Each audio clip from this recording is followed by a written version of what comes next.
This is Thor, the moderator, and I am here in Philadelphia, and I am with David Schellenberg and Bill Gurman, who are with the Independence Business Alliance here in Philadelphia. And Bill, can you tell me a little bit about the Independence Business Alliance? Sure, thanks. The Independence Business Alliance, or IBA, we're the LGBT Chamber of Commerce here in the greater Philadelphia region, which not only encompasses the center city of Philadelphia and the fifth largest city in the United States, but also the surrounding area in both southeastern Pennsylvania, southern New Jersey, and northern Delaware. So we really cover an area that's about 6.5 million people. What does the Independence Business Alliance actually do? Basically, we're interested in a variety of things. We're promoting economic opportunity and development for our members. We want to promote inclusion and recognition of the LGBT community, expand the opportunities, expand the recognition, expand rights for LGBT individuals and business people. Bill, if you'd like to flesh that out. Really, I mean, it's all about it's an economic development organization, but because we're an LGBT organization, that comes with community building. It's a special group. We want people to be proud of who they are, proud of being a small business owner or being a corporate employee. And we know that by working together, by buying from LGBT, not only owned but friendly and allied businesses, and really making sure that our dollars really support the causes and the rights and the initiatives that we want, that we can have a stronger community and a stronger region as a whole. How many members do you have currently? We have about 167, I think, at latest count. They're adding every day. These range from small mom and pops to independent contractors, all the way through some of the largest corporations in greater Philadelphia. And we also have a variety of allied and straight-owned or straight professionals. Do you have any corporate sponsor type memberships with larger businesses in the organization? We do. We have a number of them, and actually we have some of them that have been on from day one. We live off all of our corporate sponsors, and among our largest corporate sponsors are PNC. Merck has been great for us. Bill, we've got Morgan Stanley, Smith Barney, TD Bank. We also have two of our newest corporate investors are West Laurel Hill Cemeteries, as well as David's company, LinguaSearch, is our newest corporate investor. And we also have Integrity Staffing, which is one of the largest temporary and permanent staffing corporations. LGBT owned completely, which is also has been for a couple of years corporate sponsors. And our final corporate investor is Pico, which is our energy company here in the Philadelphia region. Oh, wonderful. Well, now I noticed that you're also a member of the NGLCC, and I'm curious, have any of your members gotten involved with the NGLCC? Well, I'd say it's actually great that... Absolutely, yeah. Yeah, I mean, we are because we're about 5 years old as a chamber, and we started right around maybe a year after the NGLCC, we really, I'll say, grew up as a business organization with a very close relationship to the NGLCC, not only because we had such a great relationship personally, but just the fact of geography, Philadelphia and Washington, D.C. being just a couple hours from each other, we were able to take special advantage of those connections. I think we're really proud. Dave and I have been to many of the NGLCC conferences. Not only do our board members attend and our members that are LGBT certified enterprises, we actually get a lot of our members that get involved. They travel across the country to the NGLCC conference. They've been to the national dinner in Washington, D.C. And I'd say that we're a very close partner. Our members know that by joining the Independence Business Alliance, they get membership benefits and business benefits through the National Chamber. What other benefits do they receive by being members of your chamber? Well, there are a series of them. We also are partners with the Greater Philadelphia Chamber of Commerce, and through some of the reciprocal benefits that they offer, we can offer health insurance benefits for small companies who otherwise wouldn't qualify through the National Chamber. There are various levels. We have a whole series of programming events. We have a whole series of networking events.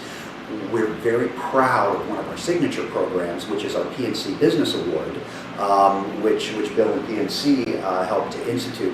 And that is a $5,000 grant that is given every year to a deserving applicant. There's an application process. We partner with Temple University's Fox School of Business to run business planning sessions to help prepare for that, although you don't have to apply for the award to get that. We partner with a local nonprofit to offer a business scholarship. It's not a lot of money, but it's a great business scholarship every year to a business student. And Bill, I know there's a lot more. I mean, really, there's a variety of activities and a variety of different programs. We really break it down into that. If you're a member of the Independence Business Alliance, you're connected to marketing and business opportunities, networking. We only use IBA members for obviously our purposes, and we work with local organizations, businesses, and consumers, really promoting that when you belong to the Independence Business Alliance, it's kind of the good gay housekeeping seal that, you know, these are organizations and businesses that you can be proud to do business with, that they're like-minded or they share the interests of the LGBT community, whether they're LGBT owned or not. Now you mentioned scholarships, and I'm curious, what kind of involvement do you have with students from the area? You know, we're actually really excited. We have been working with different student organizations at some of the universities on a smaller level over the last 5 years. This October of 2012, we're very excited to be working with Campus Philly, a large nonprofit in Philadelphia that works to bring college students to Philadelphia and keep them here to make them successful professionals. We're actually going to be co-hosting with them the first Linked Out event in October. That is a great networking opportunity that shows them how they can be successful and out, and really kind of mixing both the LGBT community aspect of being out of college with the successful professional end. I see. I think one of the things that historically, since the beginning of the movement, that has been the least focused on is LGBT people as business people. We conduct business. Not only do we conduct businesses, we own business. We own businesses. We employ people. We help them pay their mortgages, put their kids through school. We add an enormous amount to the tax base, and I think that's part of the story that until recently hasn't been told. And one of the things that we're excited about is by basically focusing on the economic value and power, we can show what we contribute to the communities, that we, beyond just our being LGBT, but not ignoring that. Yeah. It's also very exciting because through our partnership with the National Gay and Lesbian Chamber of Commerce, they initiated several years ago a certification process for LGBT-owned businesses similar to other minority-owned businesses such as WeBank, the women-owned businesses, African-American-owned businesses. And as you probably know, many governmental agencies and many companies have certain set-asides, or at least goals or targets of spends toward minorities. And the NGLCC has helped basically help bring that into the more mainstream. So a lot of big corporations now incorporate LGBT-owned businesses into part of that procurement process. So we now are part of the procurement process that are openly sought after as a minority for companies like Merck and American Express and IBM and a whole host of others. I think it's 160 or 200 of the major corporations that are doing that. You go through a very strict certification process, but my company is a certified LGBT-owned business. That logo and that goes on all of our proposals that go out. And so it's another way of showing that we have more breadth and more depth as business people. And it expands, I think, the definition of who we are. And thinking about that logo, and you said on every proposal you sent out, so that's every proposal regardless of whether it is necessarily an LGBT friendly client or not. Absolutely. And it enters the conversation. I was in a bidding situation with a nonprofit here in Philadelphia with another LGBT certified business, and they told us, they said it was not an LGBT company, it had nothing to do with the LGBT community, but they said in the proposal process that diversity was important. So it gave me the power, the impetus to reach out and ask them and say, do you include LGBT in your diversity? And they said yes. So I think being part of the IBA and the NGLCC gives that voice. It's the way that it's a rallying that pulls us all together and lets us stand up, and we're not ashamed that we're LGBT. It's an opportunity. We want to let people know that we're a successful business person, we have a successful business, and that we're a part of the LGBT community. It says a lot about who we are and the way we do business. And we have leverage. My suppliers that I ask, and I don't use every single supplier I have is not necessarily an IBA member because my work is national and international, and we don't have a membership across the board that handles that. But for those that aren't, I ask them up front when I'm looking at new suppliers and new vendors, I ask them what their policies are. I ask them whether they are inclusive. Do they have civil rights protections for them?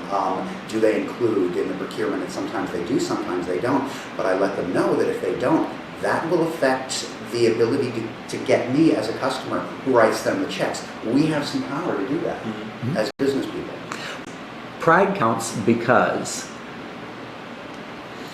Start? No, let me give them a thought. Okay, So, great. I have to noodle it a minute. I think pride counts because of those that come after us, in the fact that we have to stand up in our day-to-day lives. However you do it, how you show your pride is up to you. Whether you want to do it in a loud way, or if you want to do it in a soft and subtle way. But we need to be proud, we need to be confident about who we are, and join together, because there are people around us now and those that will come after us that every time that we stand up straight and we come out and we show our pride, it's going to make it easier down the road for the rest.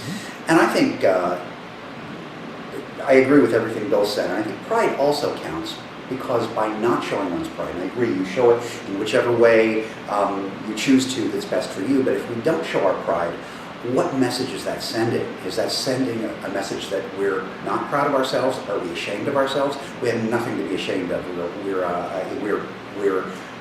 I'm not ashamed of having an English and a German heritage. I'm not ashamed of having brown hair. Why in the world should I be ashamed of being gay? And if you show your willingness to accept that and your pride in that, we talk about pride in our heritages, and I agree with Bill. By showing that, we show that that we embrace who we are, even if not everyone else does. And especially, I think Bill's right. It's for those who come after us. It'll be easier, just like we have it easier because of those who came before us. Well, that's wonderful. I want to thank you both very much for participating in the interview. Anything you'd like to add before we close? No, we're thrilled to have you in Philadelphia. I hope you have some time to enjoy yourself and take advantage of our great city. Absolutely, and do dine around. We have some of the most amazing restaurants in the country. All right, great. Thank you very much. Thank you.